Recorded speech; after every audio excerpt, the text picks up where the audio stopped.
மனதில் வைக்க வேண்டிய 3 விஷயங்கள்.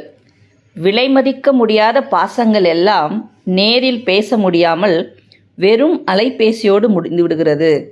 பாசங்கிற வார்த்தைக்கே ஒரு உயிர் இருக்கும். ஒரு மனுஷன் கையால் அப்படி தொட்டு கண்ணால் பார்த்து அந்த உறவாடுதல் இருக்குல்ல, அதுதான் ஒரு அன்பான ஒரு அழகான விஷயம். ஆனால் இன்றைக்கி அது யாராக இருந்தாலும் சரிதான், அது நண்பர்களாக இருந்தாலும் சரிதான், உடன்பிறப்புகளாக இருந்தாலும் சரிதான், இல்லை உறவுகளாக இருந்தாலும் சரிதான், அந்த பாசங்கள்லாம் இப்போ எப்படின்னா, முன்னாடி வந்து அந்த கையை பிடிச்சி தோளில் சாத்தி மடியில் சாத்தி அப்படி அன்பு இல்லாமல் வெறும் அலைபேசியோடு இன்றைக்கி முடிந்துடுது. பாசம் என்பது அலைபேசியில் அடங்கும் பொழுது அந்த உள்ளங்களுக்கு இடையில் இருக்கிற பாசமெல்லாம் நிச்சயமாக ஒரு வெளி வேஷமாக தான் இருக்க முடியுமே தவிர, ஒரு உண்மையான அன்பாக, ஒரு நேசமாக, ஒரு பாசமாக நிச்சயமாக இருக்க முடியாது.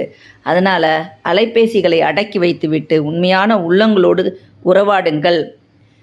இரண்டாவதாக, வாய் நிறைவாய் சாப்பிட வேண்டிய நேரத்தில் கூட வாட்ஸ்அப்பில் வாழ்ந்து கொண்டு இருக்கிறோம்.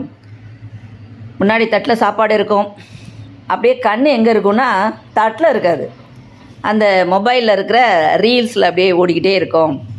அதாவது இறைவனோ இயற்கையாக என்ன படைச்சிருக்காங்க அப்படின்னா, அந்த உணவை பார்க்கும் பொழுது நமக்கு உள்ளத்தில் அப்படியே ஒரு தூண்டுதல் வரும், உமிழ்நீர் சுரக்கும். அப்போ நிறைய சாப்பிட முடியும், அந்த சாப்பாட்டில் இருக்கிற உமிழ்நீர் வந்து நம்ம உணவை வந்து ஜீரணிக்கும். இதுதான் இயற்கையினுடைய அம்சம்.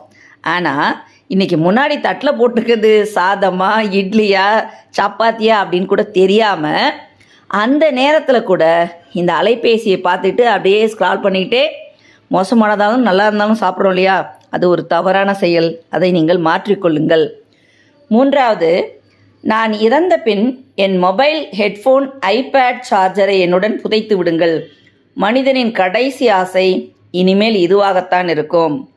ஒரு காலத்தில் பெரிய பெரிய அரசர்கள்லாம் இறந்து போனால் அவங்க உபயோகப்படுத்திய அந்த தங்கத்தாலான, வைரத்தாலான அந்த வைரம் வைடூரியங்களெல்லாம் வச்சு புதைச்சிட்டாங்களாம்.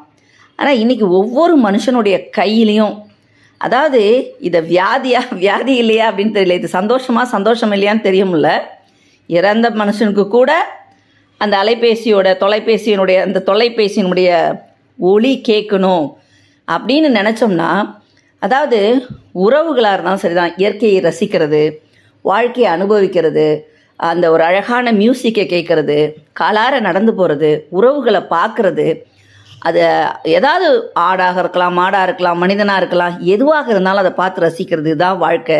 அதனால் தொலைபேசிகளை தொலைத்து விட்டு